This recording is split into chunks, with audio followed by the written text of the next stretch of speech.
The Against All Odds podcast, sponsored by Oak Forest Recovery. Welcome to the Against All Odds podcast. My name is RJ, and I'm here with co-host Rachel. And today we have special guest Jenna Foster. That's right. That's Foster. Foster. Yeah, I'm glad you're on. Me too. Thanks for having me. Yeah. So let's hear your story. I obviously know a lot of your story. We've kind of known each other since high school, I guess. Were you guys friends in high school or just like knew of each other? No, but we have so many mutual friends where we're like, we had to have been at the same parties. Yeah. For sure. And like just missed each other. Yeah. Or we don't remember because that's the life we were living. Yeah. Right? We were definitely like a lot of the same friend groups that all like intertwined. over, Yeah. You know what I mean? Mm-hmm. But yeah, I don't think we ever really directly like hung out, but definitely had to be in the same places at the same time for sure. Yeah. We started directly hanging out when RJ was living in sober living. Yeah. And you were sober. And you were sober. And I was very newly sober. Yeah. When I was at the fellowship house. Yeah. Yeah. That was like, good times. That's, if I think about that summer, like we all just went to that one pool. None of us had a job or anything to do. We were all just like working that early steps. sobriety shit. Yeah. Yeah. That was like somebody's community pool, right? Right. Yeah. Hell yeah. And everyone, crazy. Yeah. I love RJ was like the pool. hot dude in young people's AA. Yeah. So good. Yeah, he was. The good old days. So That's what it was. so great. Anyways, in any event, let's dive in. Yeah. Give us the story. Tell the audience who you are. Where'd you grow up? Where'd I grow up? Okay, so I grew up in Agora Hills, but my family, we moved to Agora when I was about 5 years old. I was born in Santa Monica and lived in North Hollywood until I was 5. My dad's a musician, and so he had lived in Hollywood for years. And once myself and my brother started to get a little older, they were like, we should probably move to a more family-friendly community because it wasn't a spot where you could like ride your bikes outside safely. Yeah. And so with that, like I grew up in a musician's household, which meant my dad was coming and going a lot on tour. And the other side of that is that it was an alcoholic household. So my mother is an alcoholic and an addict. And as a kid, she was a nurse. She actually worked for UCLA for like over 15 years. And so while my dad was on tour, we often had au pairs or nannies that were hired that lived with us because my mom was working full time and my dad was touring. What that looked like, fast forward a little bit to like what I remember, is my dad would be gone, and if my mom was home and not at work, she was like locked in her bedroom. There's a lot of memories of like coming into her bedroom or trying to get into her bedroom and she's not responsive. I walked through a lot of things as a child that, I have some like very vivid memories and then some very vague around like my mother's drinking and my mother's using. And did you know what it was at that time? Or were you like, oh, my mom's, there's something? I started to become aware of it when I was around 9 years old. Okay. Part of that was, I don't know if it's like emotional maturity, which is interesting because I think about like, I have a son who just turned 9 yesterday. Right. And I think it was like that emotional maturity and having some awareness. I think it was also like the escalation of her habits as well. And that things were getting messy and happening more and more in front of us. And I started to understand more that this was a problem because I had, like, when I talk about vivid memories, there were some situations like me walking into her bedroom and she's passed out on the floor and like foaming out of her mouth.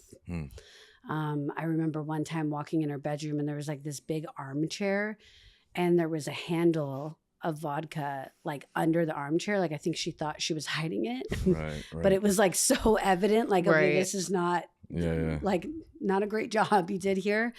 And I just remember seeing the furniture like tweaked completely. But But the most vivid one was finding her like passed out, foaming out of the mouth and like running downstairs. And I remember like telling the au pair, like, my mom's dead. And that's like a super vivid memory. Yeah. And then my dad would come home, and there was another time before he left to go on tour. He showed me specifically where the alcohol closet was and that he had marked it with a Sharpie as to how much she drank. And he asked me to like mark it like a certain day of the week, because he was trying to like track. She was still, he was trying to track her use, and it's like crazy. And I don't hold anything against my dad now about this. I think he was doing the best he could, but like I think now about like putting my son, who's 9, in that position and like how heavy that is. And I think for me, what that did is it started a lot of things that later manifested in different ways of like having to control things, having to be a fixer, having to heal an environment or be the peacekeeper, like kind of having to grow up too fast and having to do things like that like a child shouldn't, you know? And then when my dad was home, that created a lot of discord in our home. You know, ultimately he wanted to like fix and help his wife, and he couldn't. And her level of drinking and her behavior while drinking, again, like was escalated, that it caused so much chaos in our home. Like just like verbal arguments, and sometimes I think things would get physical. And then I have a younger brother, and now here I am, like, again, wanting to like keep the peace. So I'd be like, you can stay in my room tonight. And we'd have these like sibling sleepovers, but it was like, I was trying to protect him in some form, you know? And this is all around like 9, 10. Yeah. From like 9, 10, like to 12. My parents split when I was about 12 years old. Okay.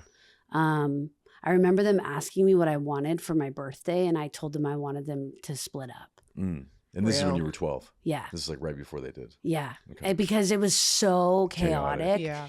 And I was like in this position of constantly trying to keep peace and like protect my brother from knowing what was going on. And my brother was like not an easy child to begin with and had his own behavioral stuff going on, which who knows where that manifested from. What was your age difference? We're 2.5 years apart. Yeah. Okay. You know, I think that some of that was probably like a cry for attention and help. Because like mine manifested in a different way of like, I was like a really good kid and like played sports and was like, as even like growing up older, it became like, well, if I'm the best on the team, maybe they'll notice me. If I get good grades, maybe they'll notice me, you know, but we were constantly left to our own devices. Like even with an au pair there, you know, it was like, it never really felt like there was an adult in the room, if that makes sense. You know, we did things like went to the YMCA after school, which like now looking back, I think those things like saved me and gave me some sense of community and belonging. But there was no like parental figure in the home, if that makes sense. And Dad was traveling. He was like, like out on the road, like touring. Yeah, he was traveling and touring. But around, I think it was around like 11, the au pair at the time that was working in the home called him and said like, you have to come home. Like, I can't manage this. And it was because of my mom's drinking. Got it. Yeah. So that also is part of, I think, what escalated like the chaos in the home was like his own frustration with like giving up his lifelong dream. I mean, he was a touring musician for like 20 years prior to that, you know? He met my mom even through that. Like, he and I always joke that she was like a groupie through friends, you know? But yeah, so he like, then his next mission was to save her. And there was a lot of discord in that. And there was a lot of nights that my dad would just like put us in the car and take us to a local motel because like if he couldn't calm it down. Yeah, he would have to get you guys out. Yeah. And it's funny that specific hotel is still there. It's in Calabasas. It's a good night in. Like, in between Lost Hills and Las Virgenes. And it's funny because like I drive by it often and it's like, there were times where I would drive by it and it would bring up this like deep pain where like today, I think it brings up this feeling of like how far I have come, but also how far like our family as a whole has come. Right. But I spent a lot of time in that hotel because I went to middle school down the street. Wow. So that's why he would have us stay there. It's convenient to like drop you at school and do the whole thing. Yeah. And so like that type of stuff was happening leading up to me being like, well, what I want for my birthday is you guys to split up because this is so uncomfortable. Yeah. You know? Asking for help was one of the greatest choices I've made to overcome my addiction. If you or a loved one that you know is struggling with addiction, don't hesitate. You can reach out to any of us at any time to find help.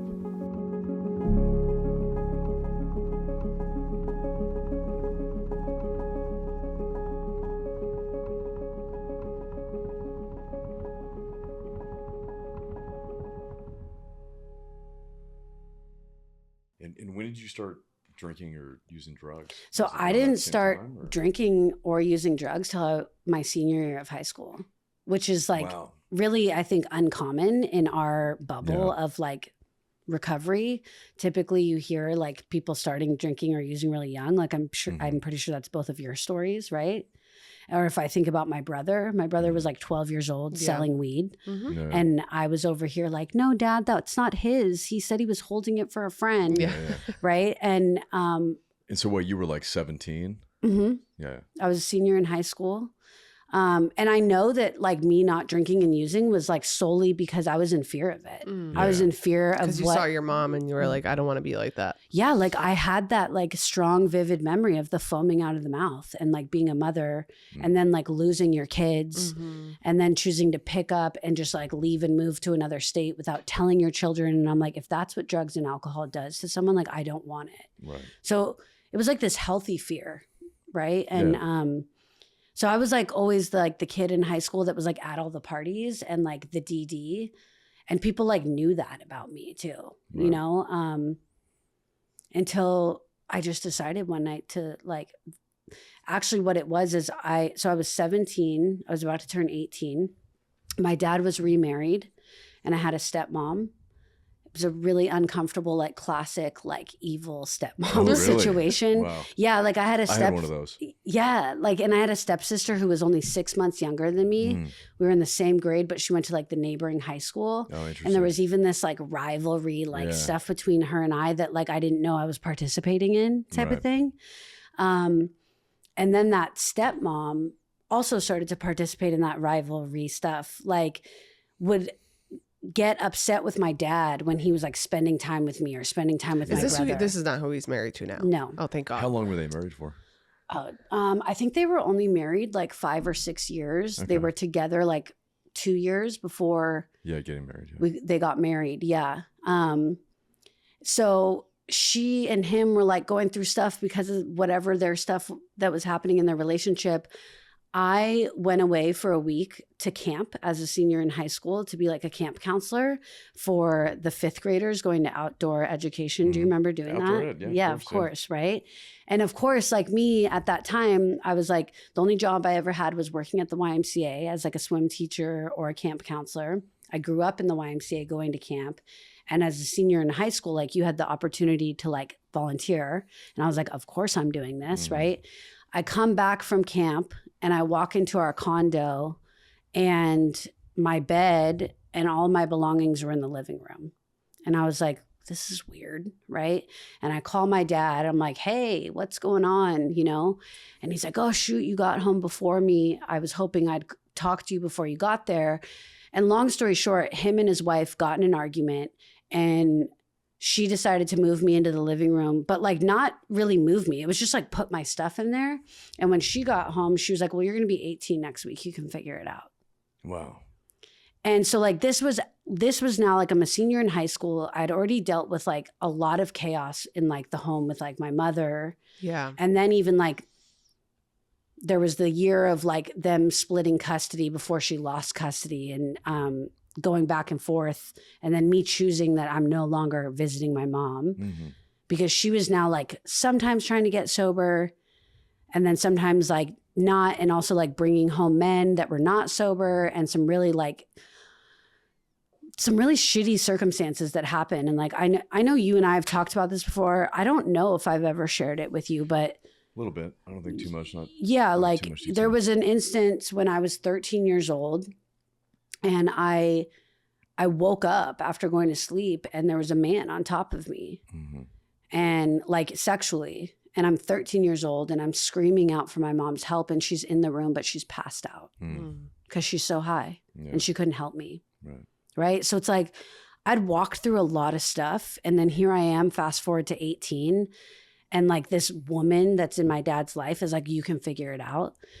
And at that point, I had had enough like community around me, whether it was like coaches from high school, because I played sports, or teachers, mentors, and like like my friends' parents that I reached out to being like, this is what's happening and I want to get out of here. Right. And so they kind of banded together and there was like someone locally, an older gentleman who had a housekeeper that moved out. And he wasn't great at living on his own, but like needed help around the house. And so they were like, why don't you go stay here? He's not going to charge you rent right now. Like you're in high school. Yeah. But you can help him out around the house. And it was like someone's family member through that community. Got it. So my second semester of my senior year of high school, that's what I did. Wow. And it was during that time that I was like, well, I'm an adult. There's really no adults around now.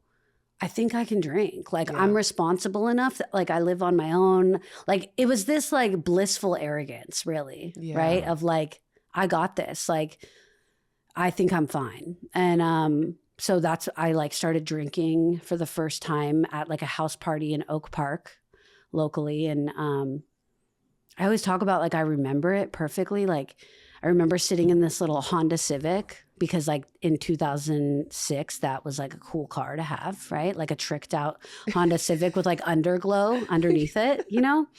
And the party was going on inside, but I was like, I want to drink in the car because I was like, I don't know what's going to happen. So there was like 4 of us that went in the car and drank some Jack and Coke, you know? And were your friends that you were with surprised that you were drinking? Did they make it a big deal or was it like? Oh, it was a big deal. Yeah. I was getting like text messages like, so-and-so text me, you're going to drink tonight. I'm coming. Yeah. Like it was like a big deal that like at the time, the reason why RJ, I think said my name like that is because my maiden last name was Grossman.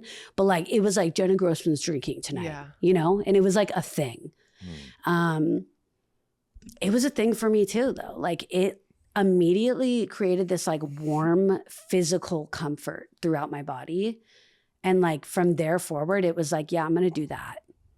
Because all the stuff that like I went through, like the childhood dysfunction in my home, like the sexual assault, like with my mother in my room, having like feeling like my dad abandoned me and like let a woman like kick me out of his home.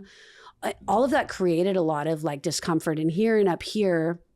But I was so accustomed to just pushing it down because I was in this place of always being a peacekeeper and the like fixer in the home and the one to have to keep it together, that there was never space for me to talk about it. And like by this time, like I was kind of becoming into adulthood, figuring out what my next steps were after high school. I'm now living on my own. And I think with that, a lot of this stuff I had stuffed down started to like really make its way up. And I was uncomfortable. Like I started to feel things like anxiety at a really like loud level, and the drinking like drowned that out. And that was just like the beginning of it, you know? So after that, were you like, okay, fuck yeah, this is what I'm doing all the time now? It was like immediate. I don't even know how I graduated high school because of that second semester. I turned 18 within like 3 weeks of moving out. So I could like legally sign myself out of school. I have no idea how I passed that second semester. I don't remember doing any kind of work. And at this point it was just drinking? Yeah. Like 3 months into it, I started smoking weed. That was also a thing. I smoked weed at a party for the first time out of a 6-foot roar. Do you remember roars? Like course, the bong? Yeah. And it was like, but it's like, I think about that now of like, that's like a perfect like depiction of the way I drink and use is like, if I'm going to do it, it's like balls out, you know? And I had a bunch of dudes that I was friends with that were like, come on, Jenna, like do this, look at this bong. And I'm like, okay, let's do it. And I like stood on top of like a kitchen island so that I could hit it.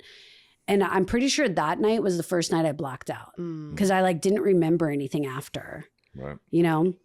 But the thing about the way I black out is that like I black out, but I'm not passed out and nobody knows I'm blacked out. And so I get into some really weird shit. Yeah. You know what I mean? Like weird. Like I wake up in weird places, or like things are missing, and everyone's like, what do you mean you don't remember? But I'm like gone. Yeah. Don't remember any of the night at all. Right. Asking for help was one of the greatest choices I've made to overcome my addiction. If you or a loved one that you know is struggling with addiction, don't hesitate. You can reach out to any of us at any time to find help.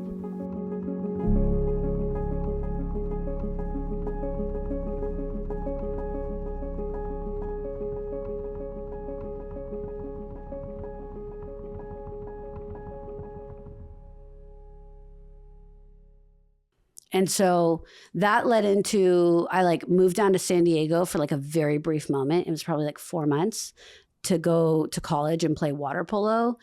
But like living in San Diego at 18 and like having just started like my drinking career, like that didn't match up with me being able to play a collegiate level of sports. Yeah. You know what I mean?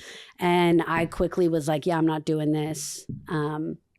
And moved back up this way and got a full-time job to pay my bills. And I quickly from there, like moved down to like Santa Monica, Venice. And at that point, I also was again, like really uncomfortable because now here I am like moving places. And again, like that discomfort that was happening within me was happening at a different level because now I'm like navigating life and experiencing life as an adult. And so some people in my life suggested I should go to therapy. And I was like, okay, that's probably a good idea. I had done some therapy as a kid, but it was like court ordered to my parents by like CPS. And I don't think I was ever like truly honest there, you know? Because I was in this, even there, I was like trying to protect my parents. Right. Because that was like scary, like dealing with CPS and social workers. Yeah, you know somebody's in trouble. Like you're going to therapy because somebody's in trouble. Exactly. So it wasn't like authentic by any means. What was you said you had a full-time job? Like what was your Yeah, first I was job? working at the YMCA. So that changed from like just being like a summer camp counselor to now full-time. Full-time. I was running after school childcare sites at a local elementary school. And then in the summers, I was like the aquatics director now. So I was overseeing, very Pisces of me, right? So I was like overseeing the program that I like started working in. And then it turned into me running like teen programs and things like that. And so I would say at that point too, like I was drinking on the weekends and after work, and it hadn't affected my work yet. At this point, you're like a hard partier. Yeah. I'm a hard partier, and you're it's like 18, 19? 18, 19, 20. Like I could still show up to work on like 3 hours of sleep and function without anyone noticing. Those days. Yeah. When did consequences start happening? Like 22, 23. Were you still down in Santa Monica? I was living in Santa Monica. At this point, I had started like experimenting with other drugs. Yeah. I also had been prescribed Xanax by that point. Okay. That route of like therapy led me to a psychiatrist, which led me to Xanax, right? And then like loved the idea of taking Xanax while drinking. And then those blackouts went to like a whole different level. And then the weird shit I was getting involved in went to a whole different level. The weird shit. The weird shit was like waking up with like 2 Australians in a hostel in Venice and not having my phone. And I have no idea if I slept with either of them. They know my name. They like had all this information about me. And I'm just like, where's my friends? Yeah. You know? Yeah. Like stuff like that. And like part of the consequences would be I'd come back to like my condo that I lived in with 3 other girls, and I would walk in and they would just be looking at me so fucking mad. Yeah. And I thought I have no idea why. No idea why. And I thought like I just woke up that morning and like they've been looking for me for like 2 to 3 days. Yeah. And my phone's off. Clearly, I don't know where it is. Yeah. And like that was like a thing, a specialty of mine was like the Houdini thing. And I wouldn't tell anyone that I was leaving the bar or that I was leaving the show or that I was leaving the party. Yeah. I just like slipped. I just slipped out. Like half a week. Yeah, dude. Like, and then my work started to catch on to that too. Cause there was times where like, if I had the phone, I'd call in sick or something. But then it was like, no, I'd just disappear for a few days, you know? And mind you, my boss, he was the executive director he also was like my camp counselor when I was a kid at the YMCA. So he had a soft spot for me, knew what I went through, but he got to a point of being like, this isn't working. Yeah, right. So like, what are we going to do? You know? And at that point I was like, you're right. I need to like go back to therapy again. And I decided to try to do a job change and start working in the school district because that was more official and maybe that would help me like get it together. And it just got worse. And now I'm working for people that like, I don't have that like soft spot. Yeah, there's right. no, so there's no personal connection. No. So I lost my job in the first 90 days. Yeah.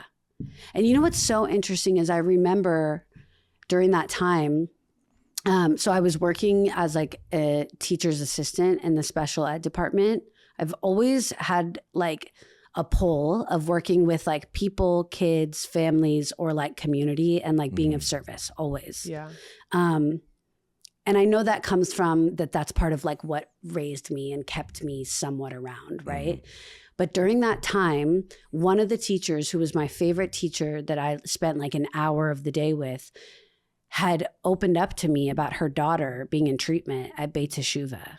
And I remember being like, oh yeah, my mom's an alcoholic, right? Or my brother has been in and out of treatment. And she and I bonded over that. But like there was nothing in me to believe that I had a problem. Yeah, right. You know what I mean? Yeah. And I think about her often, and I actually have like run into her daughter over the years who's sober, which is pretty dope, you know? Yeah. But that's where I was at, was that like I could relate to people on these stories because of my home life and my like upbringing. But like I drank and partied, but it wasn't a problem.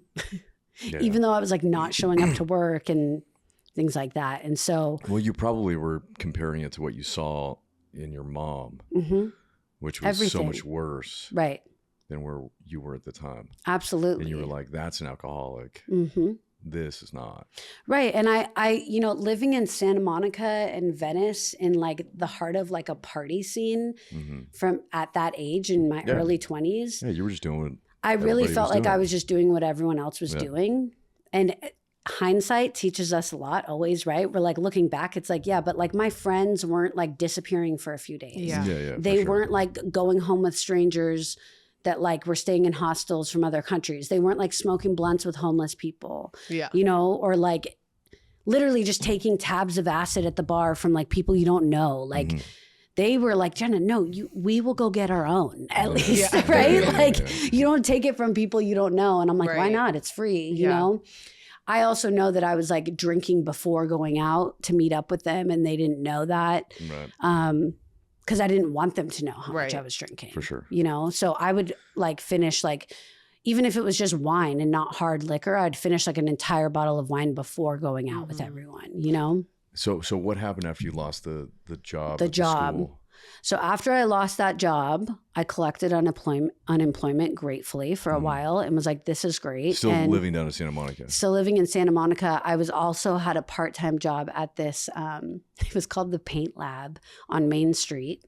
And so I did that for a little bit. And even that, they would do these like wine and sip nights. So there was all this like trash wine in the fridge and I would just drink there all the time when no one was around.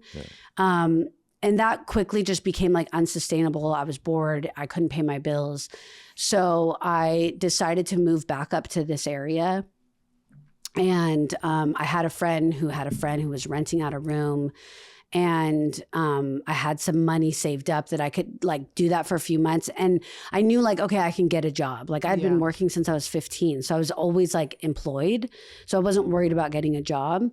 And then when I moved back up here, I rekindled with some people up in this area, one who I grew up with, and he reached out to me because he was struggling with his heroin addiction. I feel like you would know who he is too.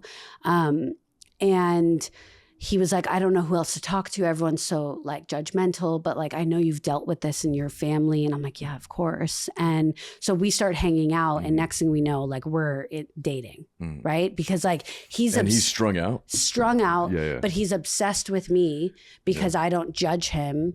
And I'm like, it's okay. It's not your fault that you're an addict. Right. And me being around him, like my Xanax use and pot use, and it seemed smaller. It was so much smaller. Yeah. So again, it fit right into that narrative of like, I don't have a problem because I don't look like I'm that. Okay. Yeah. You know? Yeah. I remember during that period, even like drinking with my brother, actually, that those years were the years that my brother and I did drink together. And like he even tells me now, like the amount of alcohol that I could consume was like ridiculous.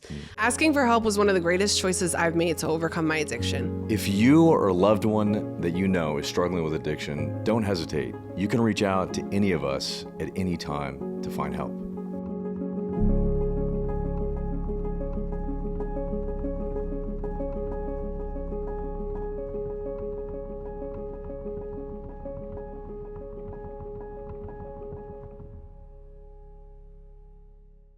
I remember my 25th birthday was around the time I reconnected with my dad, because I didn't mention that.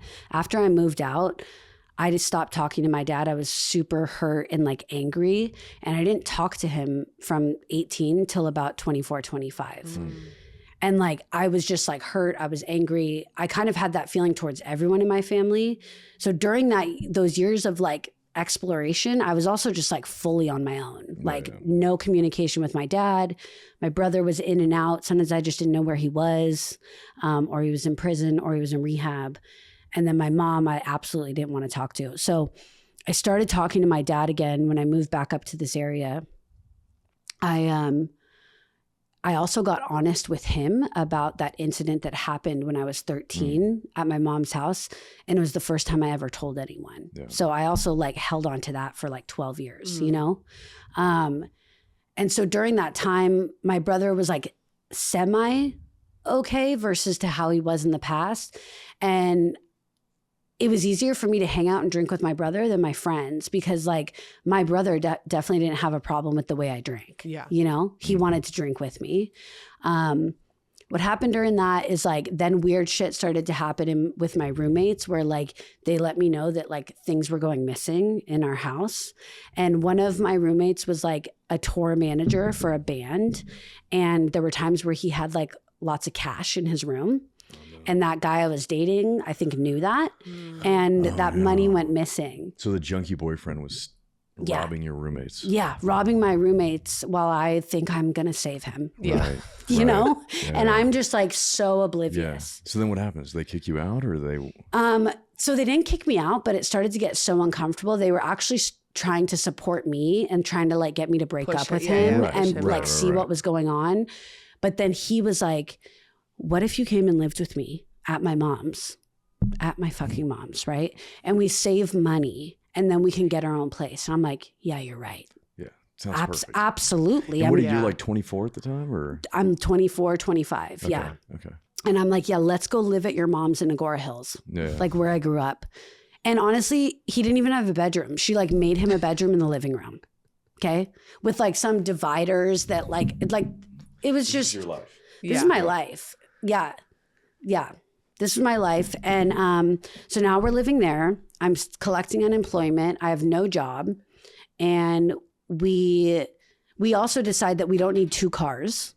So we're going to sell one of the cars. My car's worth more money. So I'm like, yeah, we should sell my car for sure to like get more money. Yeah. And like, this is like what the way I'm living. Wow. And like what I think is like a good idea. Yeah, you think you're being responsible. When the reality is like I just felt like this person loved me. Yeah. Yeah. And he was, and like I had never really felt that kind of level of like adoration or commitment or loyalty, even though he was strung out on heroin. Yeah. Right. And then he was like going in and out of like, I'm going to stop. I knew he had been to treatment before. Being with him is when the first time I learned what like Suboxone was, because he's like, I have a friend who can sell me this medication and it's going to help me stop. And I was like, okay. But it's like, we had to like drive to the valley to pick it up, which like now I'm like, maybe, why didn't you see a doctor, you know? Yeah. And so it was like, I'm just like his road dog for all this stuff. Yeah. One time he wanted to go to the casino so we could get more money. And as we're driving up there, he's like, he had this blunt. And he's like, do you want to smoke this? It has, it's kind of like cocaine sprinkled on the top. And I was like, what do you mean kind of like cocaine? And he's like, it's like cocaine or Adderall, but like times 10. And I was just like, okay. So I smoke it in the car with him driving up to Chumash Casino. And that was the first time I smoked meth. Mm-hmm. And I had the greatest time at the casino, just fucking like smashing cigarettes on the penny slots. Like I think I won $200 and I'm like killing it at life. Like best night ever. And while I'm in there, I was like, let's smoke more of that. Mm-hmm. You know what I mean? Mm-hmm. And then we were up for like 3 days. And on our way back, he was like, we're going to stop at these like antique stores. I have a bunch of stuff in the trunk that we can sell. Right. And I'm like, this is like my introductory into like the tweaker lifestyle. Yeah. Right. Like up to that point, like I was just like a good girl from Agora Hills that like played water polo and was the vice president of her class. And next thing I know, I'm smoking meth and selling shit to the antique shops in Solvang. Yeah. Yeah. You know what I mean? Like, and it was like, for me, when I look at it that way, like that's just the progression of like addiction. Mm-hmm. You know, and there's no thoughts going into it. Like I asked, what do you mean it's stronger than Coke? But like, that was my only question. And then I was like, okay, cool, let's do it. Yeah. Because like every time I elevated and tried a new drug, like it was like from drinking to pot, to Xanax, to ecstasy, to acid, to pills. Every time I tried something new, it like drowned out like that emotional pain and that loud stuff in my mind about like, why didn't my mom put down the bottle? Why did my dad choose a woman over me? Mm-hmm. Why am I alone? Right? Like it drowned all that out to like an even deeper level. So I constantly was like, let's go deeper. Right. You know, and I loved that. And I chased it for a really long time. And so where did meth take you? Okay. So so the meth I only did at first during that like 3-4 day casino trip, because who knows how long it really was, because like with meth you're in like some kind of time lapse, right? What happened after that, we went back to his mom's and he and I got in a fight, and it was because I realized he was using again and not just taking Suboxone.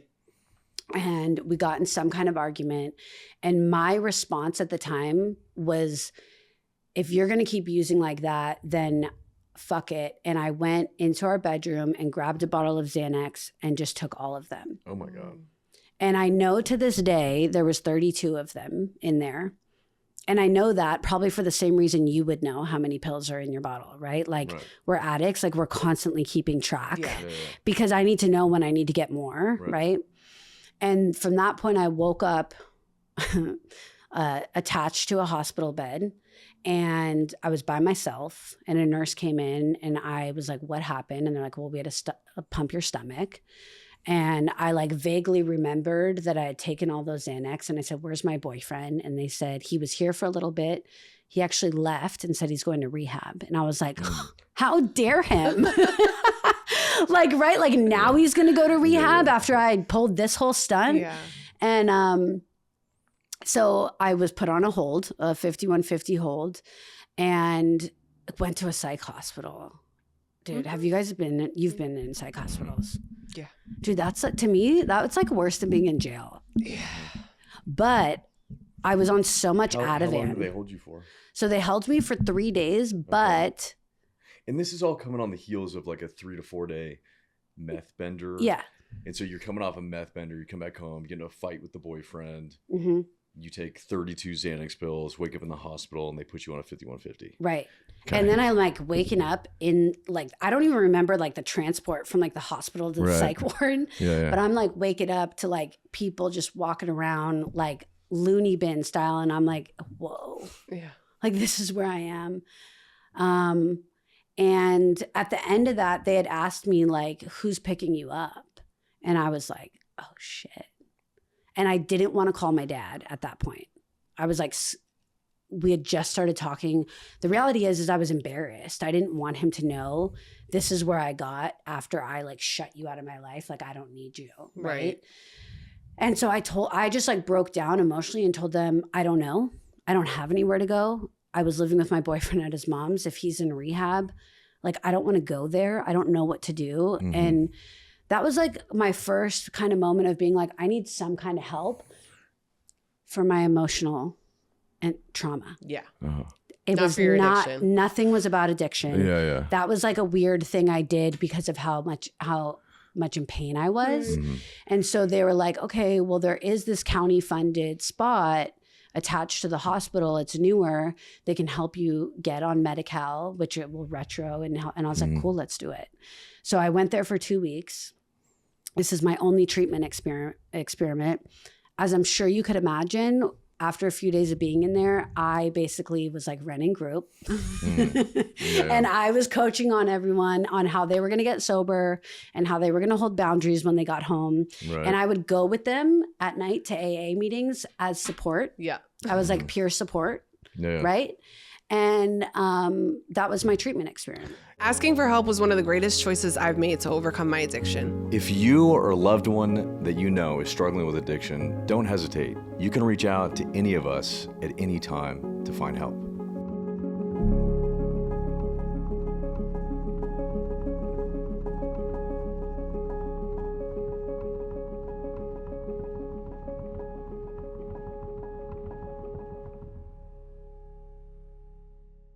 And what treatment place was that?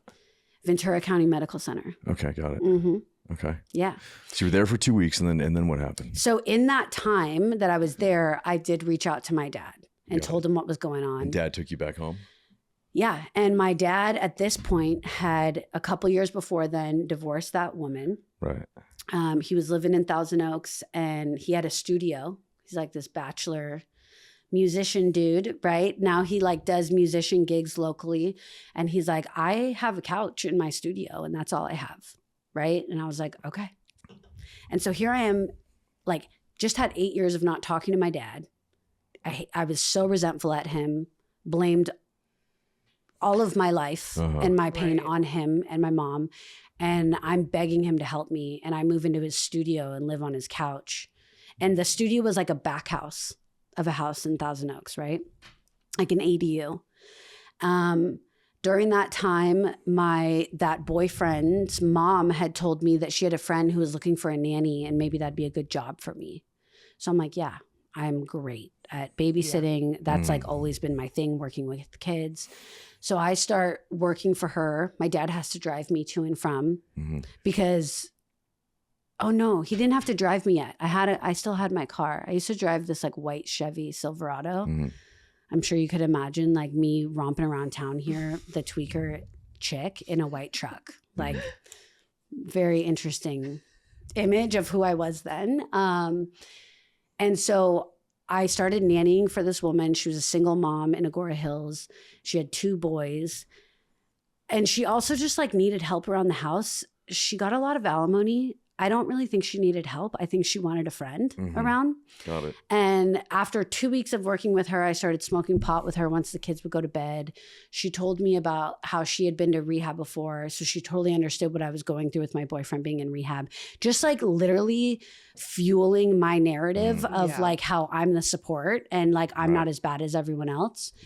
And like a month into that, she was like, hey, you know how you talk about you deal with all this anxiety? And I'm like, yeah. She's like, I have some stuff that really helps me with my anxiety. And I was just like, cool, what is it? And she's like, it's speed.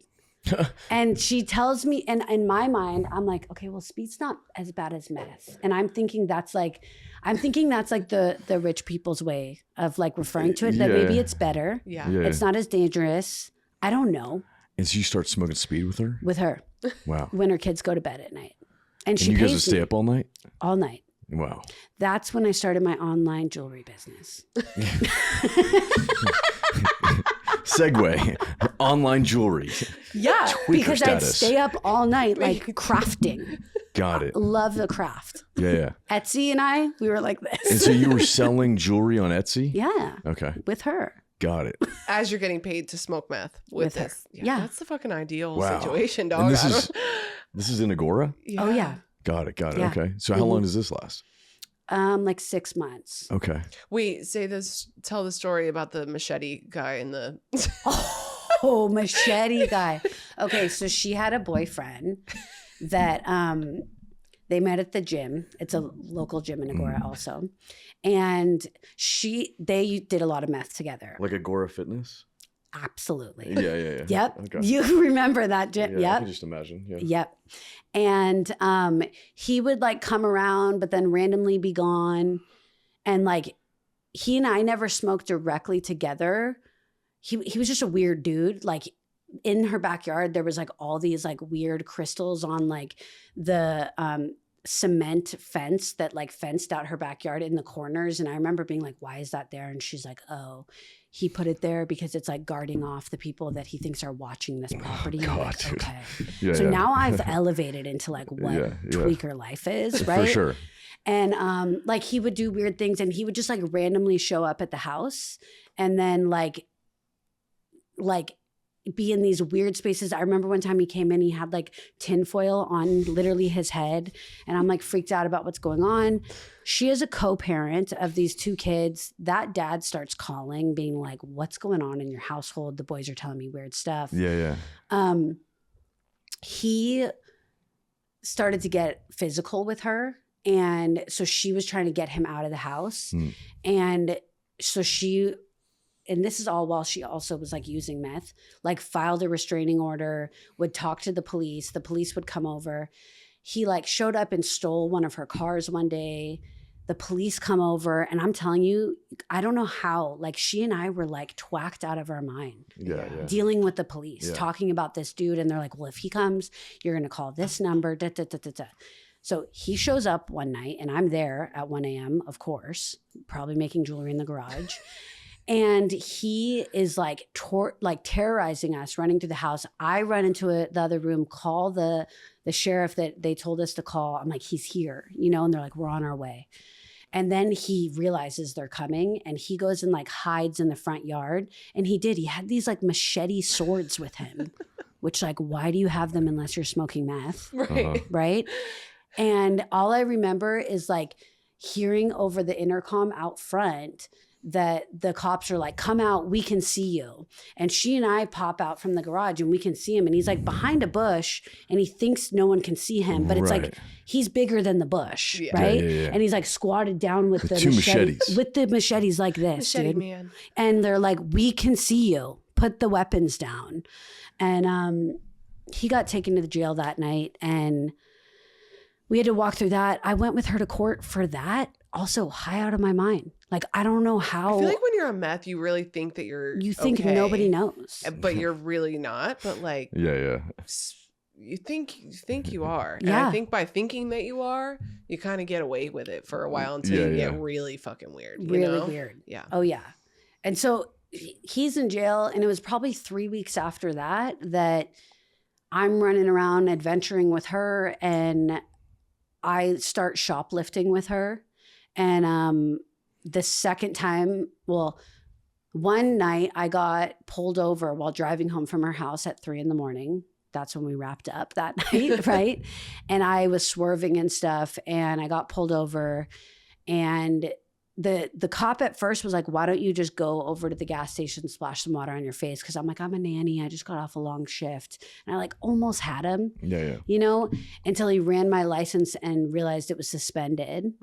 And it was like for not paying tickets or something and just like some bullshit reason. And then he had to search my car, searches my car, finds a backpack with a bunch of meth in it. And I'm like, that's not mine. Right? Like, of course it's not mine. Where that came from. Yeah. So he takes me to jail that night.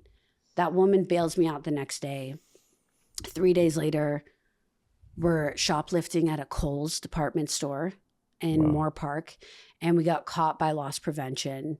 And we walk out like, because was she like out of money at this point? No, she gets paid a ton of money monthly. This is like a fun thing she would do. Yeah. And she had been trying to get me to do it. And I remember I was like, no, I don't want to do that. Wow. Like I'd never had any problems with the law, anything. And so I always had these little bits of like healthy fear in me. You know, I think the like good side of me is like, no, not there.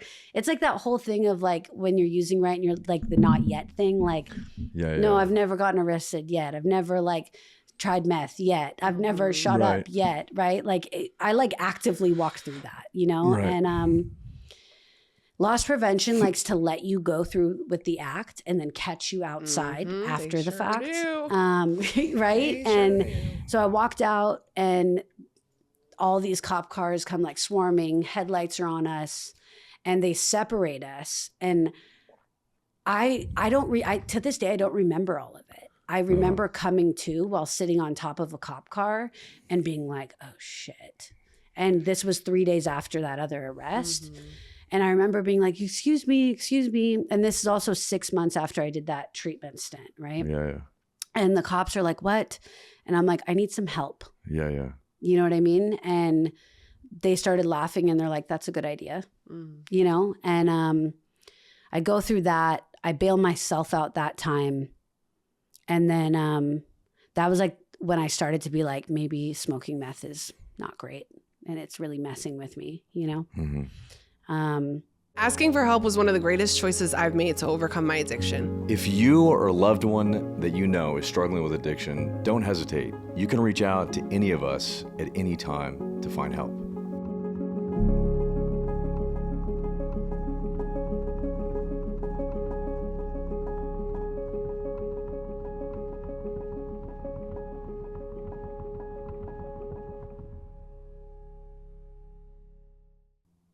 And so from there, I stopped smoking meth, and I had some friends, you've met some of them, who I've known since I was really young, that started to like hear about what was going on. My dad started reaching out to them being like, you guys got to talk to Jenna. Like, this is not her. And they showed up at my apartment one morning. Because once I started working for her, I had enough money to like rent a room in an apartment, right? And they showed up one morning and essentially had like an intervention with me. Right. And the thing about that was like they didn't like judge me. I was really scared about them knowing, like they all grew up in Agora and Westlake too. And it's like to sit there with like a bunch of kids from like an affluent area and be like, I'm smoking meth. Like doesn't feel super like comfortable. And they more than anything were just like, you're not okay. This isn't you. Right. How can we help you? And we love you. And that was like their message. And that night was like the first night I went to an AA meeting and a friend took me, and I went really to get them off my back and make them feel better because I was worried about them and how like seeing how upset they were. Right. And that like started my journey into AA. Which for the first 4 months, I would still smoke weed and chew Klonopin and go to meetings. And I was like, okay, but I won't do meth. Yeah. You know? And I took chips at meetings in those 4 months. I think a part of me didn't have a full understanding of like what being an addict or an alcoholic was. Right. And it was like, yeah, that phase was bad. That particular thing was bad. But again, that narrative of like, but I am not my mom, or I'm not my brother, or I'm not that ex-boyfriend. So like, I just can't do that hard stuff, you know? But what was cool in that is like, I met a lot of people, and I met a lot of people that were super welcoming and super warm. And they continued to ask me like, do you want to ride to the meeting? Because my car got impounded after the meth backpack incident. And of course I didn't want to use my money to get it out. I had to use it to pick up more drugs. So I had no car when I entered AA, and people gave me rides. And the funny thing is like, moving forward, once I like did get clean and did get sober, is people told me like, no, we knew you were high, right? And I'm like, oh, you did? And they're like, well, that's why like when you would hit us up to go to a meeting, we just were like, absolutely. And I know now, like I always share in meetings, whether I'm leading or just like speaking, and I always say like, you know, people will say, welcome to the newcomers and congrats on taking a chip. And I always make sure to include like, and welcome to the people who didn't identify, because I see you and I am you. And for me, that saved me. Going to meetings loaded and people not judging me saved me, because what happened was like the last day I drank and used, I did a lot more than I had in that 4-month period. But what happened is something happened. I got upset. And like one last time I looked to substances to fix like the emotional pain and like the mental warfare I was in. And what happened was that it didn't work. Right. And then I had a ton of like AA playing in the back of my mind and things that I had heard people share about. And that day for me, it was like the moment of clarity and the moment of surrender, where I was like, I use drugs and alcohol to fix something inside of me. and I have no control over what happens after like the first use or the first drink. And I was like, whoa, that's what they've been talking about. That's what was in that book. It doesn't matter about how long you've been doing it, what substances you're using, what it looks like. It comes down to like, if I cannot control what happens after that first drink or that first use, and it then leads to making my life unmanageable, I'm probably an alcoholic. Right. And it was really simplified for me. Yeah. And I had that moment of clarity. And that's when I started like an honest sobriety. Right. And that was in May of 2014, you know, and you've been sober since. I've been sober since. Yeah. Yeah. And, you know, sobriety has been a journey for sure. Even the beginning of my sobriety, like I had to deal with those court cases. I had to do some jail time. How much jail time did you have to do? Yeah. 45 days. 45 days. Yeah. I was sentenced. Sober. Yeah. I was sentenced 3 months, but they did like half time if you do good behavior. Yeah. But yeah, RJ was like in the room. So I was like sharing about how I had to go to jail. And listen, I was an emotional mess at that point too. Like I had nowhere to live. I paid the last month's rent in an apartment and then couch surfed until going to jail. I also like had some medical stuff come up before I went to jail. Yeah, what was the medical stuff? That's why whenever I think about you, it's like medical jail time. I know. Yeah. That's what I think about. Because it was really like a lot. I almost want you to say you were in like a wheelchair. Dude, he loves to say this. He loves to make it super dramatic. I wasn't on crutches. I swear to you, there was like one of those IV bags one time. I swear to God. I do think I might have come in a wheelchair one time. Okay. For fun? Like in a hospital gown. With IVs hanging out. Like cute. Okay, so here's what happened. I was was very like attention, you know what I mean? Yeah, very I'm still going to go to a meeting so people know that I'm here. Yeah. Type of thing. And then no matter how bad it is, I'm here. Dying of a medical problem, and then like I'm checking myself into jail in like 5 days. Yeah. And I was like, what is going? Here's what happened. I got actually clean and actually sober. And I started to like feel things physically in my body that I think I couldn't feel because of the way I was drinking and using. Long story short, I fainted in a grocery store one day, and it was because I had gallstones pouring out of my gallbladder, and I was like taken to the ER. And while I was there, they were like, we have to operate now because if this bursts, it will damage your organs. And so I was like, I think I was like 40 days sober at that point. Leading up to that, I was having all these cramps, and I being like, you know, thinking I know everything, was like, oh, this must be like withdrawals from the benzos. Like I like justified it and just kind of ignored it. After they removed my gallbladder and I, you know, came to out of that surgery, they talked to me about like my enzyme levels and my liver enzymes being super off. And I also had pancreatitis and then became jaundice. And here I was thinking that my only problem was the meth from 6 months ago. Right. Yeah. And so I stayed in the hospital for 3 weeks dealing with pancreatitis. And what's cool is like my sponsor at the time would come and meet me in there. And I remember I made my amends to my dad while in the hospital. And it was the last amends I had to make. And I had been putting it off. And I was in so much pain physically. And what I was dealing with that pancreatitis got so bad that it was pretty scary. Yeah. And I think I had this moment of like, I owe this man an amends regardless of what he did to me or how I feel about the way he made me feel. Right. And like, it got pretty bad in the hospital that I was like, I don't want to be in a position where I don't get to make that to him. Right. And I had a really cool experience with that by like doing that with him in the hospital. Got out and was on steps 10, 11, and 12. And, you know, also what happened is being on that 9 step was while I was going to court, right? And I just made this decision that I was going to be completely honest about everything in court. And that as a part of my like 9th step and living amends. And if that meant I was sentenced time, then I was going to have to do that, you know? So I was for commercial burglary. And they were like, here you go. Yeah. You're going to jail. Was for the Kohl's? That was for the Kohl's incident. Yeah. I somehow had over $1,500 worth of things like on my person. Wow. I've had the same Kohl's experience. Like what? And so they were giving you 60 days for that? I think it was 90 or something. Wow. For having $1,500 worth of stolen goods. Because it's petty theft if it's under a certain amount, and commercial burglary if it's over a certain amount. What's crazy is like today, right? Yeah. Like how many people have been robbing and stealing and, you know, they don't get anything. Mm-hmm. Yeah. Right? Right. But back in, you know, that was what? Yeah, that was in earlier 2000. You don't go to 14. jail anymore?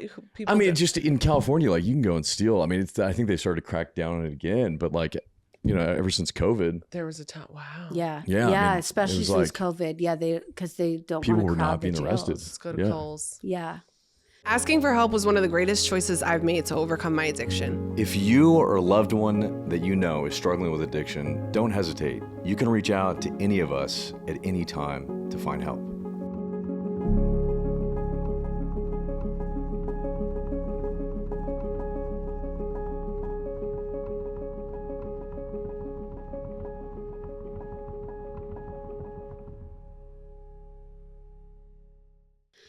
Yeah, so that was an experience for sure. I don't recommend it, going to jail in general, Yeah. you know?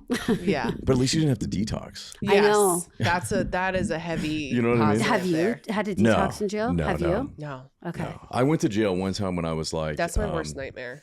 Yeah, dude, I was strung out. I was in Simi Valley, and I had a Prius, but I was driving suspended. But I had like no tint, like I was like you know what I mean? Yeah. And I was driving, and it was like late at night, and I think I like ran through like a long yellow. You know what I mean? Pulled me over. He was like, "Oh, you have a suspended, like I have to take you in." And I was like, "No fucking way." And they arrested me, and I called my mom, but they thought I was like doing well, and so they got me out the next morning. Went to the car, had my stash hidden in the car, and like somehow skirted having to kick in jail. Yeah. Wow. But I came like that close. Yeah. Oof. Yeah. I mean, I remember listening to people kicking in there, and it Yeah. was like excruciating. Oh, yeah. Terrifying. Yeah. I can't. That's It was that's- excruciating to listen to them. Like I felt for them Horrifying. so hard. Yeah. My little empath heart that I have, and I was like, "You don't have to do this again." But I remember when I got out, my sweet little dad came and picked me up at like 5 a.m. because you know they release you in the middle of the night. And I remember I came to a 7 a.m. AA meeting like at like the local meeting hall, straight from jail. Yeah. Like that was all I wanted to do. Because I had hit 90 days while in jail too. So I wanted to like take a 90-day chip. And I was like really serious about my recovery. You know? Were you going to meetings while you were in jail? Did they offer that or no? They didn't offer any. Okay. Mm-mm. I did have a book. They did bring me a book, and I would read it, and I just like read the stories in the back of the book, you know? Yeah, that alone was like something that it was like eye-opening of like, this is where your drinking and using took you, you know? Right. it was almost like a good experience. Yeah. Like in your early recovery to spend 45 days in jail, right? Like 100%. yeah. Like, I mean, think about it. Like, how many people do we try to help that have no real consequences? Yeah. And sometimes that's part of like why they can't get help. Yeah. Because like there's this constant thing of like, well, why should I? Like Right. everything's still Everything's going for fine me. right now. Everything's Why still would I? paid Yeah. for. Yeah. Right. And like It's almost like that was your rehab too. You know what I mean? 100%. You know, it's like you got to go do an extended stay Yeah. and got past 90 days. And had to like, you know what I mean? Like Yeah. that's like and I had to like seriously like work a third step right. through that experience too. Yeah. Like that was my first, like, it wasn't like when I went through the step the first time with my sponsor. It was while I was in jail Yeah, you were powerless. that I had my like a profound experience with the third step, Yeah. you know? And I remember like praying in my cell and like things like that, and just praying for like direction to like allow myself to get through the day, to, you know, and also like praying for the like awareness and reminder that like I'm here because of my actions, and that part of me spending time here was so that I can clean my side of the street. And that was just like the only way I could get through it, you know? And also knowing that this was like a serious bottom, you know? Yeah. And then when I got out of there, I had a family friend whose mom had 32 years of sobriety, and she's like, "Where are you going to live?" And I'm like, "I don't know." I had packed a duffel bag and put everything else in my dad's garage. And she's like, "You have 30 days. You can stay in our guest room, but you got to get a job and you have to go to a meeting every day." And that was when I started working at the tanning salon. Yeah, tan XS. Yes, which RJ did used to come into and tan. Just want everyone to know. No shame. No shame. And especially during the winter, I mean, it's like otherwise I get seasonal depression. That was such an era, though. So many people would come in and visit me, and I still was wearing like dark eyeliner on the bottom. Mm-hmm. And do you remember my hair was like platinum blonde and like pink and purple? Like it was a very different era of Jenna. You know what I mean? But I like did it. And then I like saved enough money to start renting a room. I would walk to work. My sponsor had told me about taking the bus, and I tried to like pop back at her of like, why would I do that? And then like next thing I know, I'm taking a bus sometimes, you know? And I do think things like going to jail, having to like lose everything, walking, that humble experience for me, like built the foundation of my recovery, you know? And in a way that like, you know, when I have tough days today, like I can, when I choose to ground myself, right? Because it takes a moment of pausing, is like looking back to that, being like, things are not that bad, you know? Right. Yeah. Things are not that bad. And knowing too that like, there's not a lot that like I haven't walked through sober at this point, you know, between losing everything, medical stuff, going to jail. I got married, I got divorced. I navigated like single parenthood with like nothing in my bank account. I would say that like in the last 2 years of like this 10 years of my recovery is where I really made like an intentional choice to also have like a career rather than just having a job. Yeah. You know? And so I've navigated like quite a bit, which you've been along for the ride. Oh yeah, for sure. And in that, it's like that navigation has taken a lot of like personal growth, you know, and I haven't done it perfectly at all. Well, nobody can. Right. Yeah.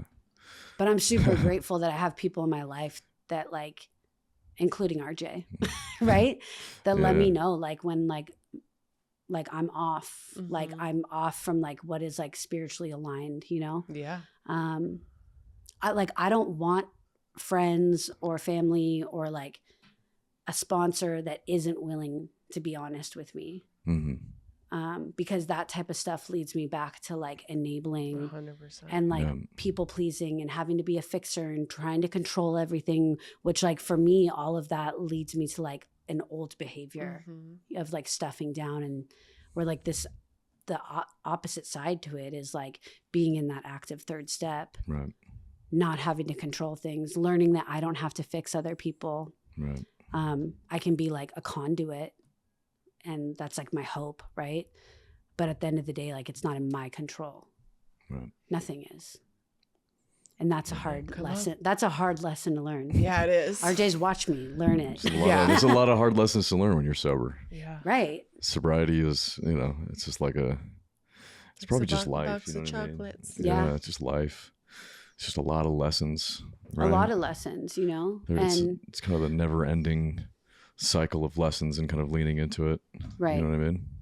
Yeah. And again, I think with that too, like the willingness to like stay humble is part of what like allows you to actually have a lesson versus like pushing up against the experience. Yeah, being a victim. Yeah. Being a victim. Exactly. Right. Because I mean, I weaponized my life circumstances as a way to drink and use the way I did. Right. And being sober, like we can still do that. Oh, like, yeah, for sure. Right? Even weaponize our life circumstances, whether it's like your history and your past, or like try to be justified in the current moment of like, but this is why I feel this way and this is why I behave this way. Right. And it's like that victimhood living for me is really dangerous. Yeah, for sure. It gets me really uncomfortable. It gets me really insecure. I live in fear when I'm a victim, and it's uncomfortable. And like, I didn't get sober to feel like that, you know? Right. And luckily I have people like you who will point that out when I need it. We love that. Yeah. You, my sponsor, other mentors, but like truly, you know, because when you've had people who've watched you through your whole sobriety journey too, like they know your points, right? Exactly. They know. Right. Yeah. So Well, that was good. I had no idea you lived down in Santa Monica for as long as you did and worked for like the school district or had the junkie boyfriend. Yeah, I didn't know those things. Yeah. But you never got into like opiates or heroin. I only like took opiates like in pill form here and there if they were around. Yeah. I was really the kind of person. Tweaker. Yeah, it became that. I hate it, but it did. Yeah. I was a tweaker, right. And then like there's two different kinds. The benzos, the benzos and alcohol, like that ran my life for so long. Right, you know. Right. And then when I stopped using meth, it was straight back to the benzos and alcohol. Right. Which is what led me to pancreatitis. Right. You know. Yeah. And yeah. And I was so arrogant and of like, I'm not like everybody else. I was so arrogant in it. Even in the beginning of sobriety. Right. Remember when I would like sit on the ground in meetings so that because again, so I could stand out. You need it. Yeah. But like in the moment, I was like, but I feel closer to the earth when I'm down here. She was like barefoot. I'm grounding. I was always barefoot. Yeah. She was a scene.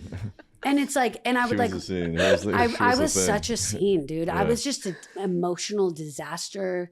It was like this identity crisis too of like, okay, but I've been this victim for so long. Yeah. So who am I now? Right. Which like through some step work, it's like, look, are there certain situations where you were a victim in that? Absolutely. But like, does that allow you to behave the way you do? Absolutely not. Right. And so that's where like the work came in, right? Was like, sure, were you wronged? Absolutely. But like your behavior in return is what's in your control, right? You know? And whether you allow it to dictate your life or not, you know? And that was like the changes for me in recovery is that like I no longer allowed that like the narrative of my mother abandoned me for drugs and alcohol. My dad abandoned me for women. My brother is missing constantly. Like I no longer allowed that narrative to dictate like how I showed up in life. Right. And that identity crisis like led me to like a beautiful identity discovery where I got to build who I am, you know? And like today I feel good about being like a present mother and like a strong member of the community that is always looking as to how I can be of service. And you know, even like as an employee and in my career, like my intention is like, how can I be useful? Right. And trying to stick to like those principles of like being present, being of service, and how can I be useful? And doing that like in an honest way, you know? Right. Well, yeah. Thanks for coming on. Thanks for having me. Yeah. I love this. Appreciate your story. Yeah. Jenna's one of my favorite humans, just so everyone knows. Yeah.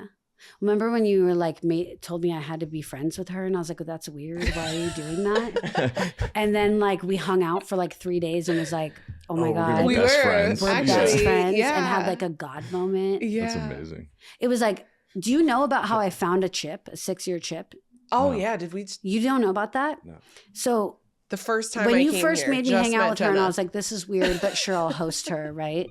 And I'm like, "Okay, well, we were getting ready to all go out to dinner, and I brought her back to my place, and I had just moved, so like I was looking for some jewelry and didn't know where everything was, and I went to open a jewelry box, and mind you, my first sponsor had taught me that like when you get a new chip and celebrate your new year of sobriety, you give your last one away to someone with less time than you. Her sobriety birthday was like 3 days before. Yeah. Right. And she had celebrated 6 years. And at this time, I'm coming up on 10 years. And I opened this box and there's a 6-year chip. Randomly. And I'm so random. Like, why did I even still have it, not pass it down? And so I came out and I like told her, hey, my sponsor taught me this. I think this is for you. Wow. And that was like, dude, that was like the second day we hung out. And that I think we're in love with each other. Yeah. And now we're going to get married. Yeah. And just raise our children together. Yes. But dope. dude, yeah, that was like our God moment. And we were like, okay, I think we're supposed to be friends. Yeah. You know? Yeah. It's pretty cool. That's pretty rad. Yeah. And now we get to help a lot of women together. Yes. It's dope. Well, all right. that's a wrap. Love and light. Love and light.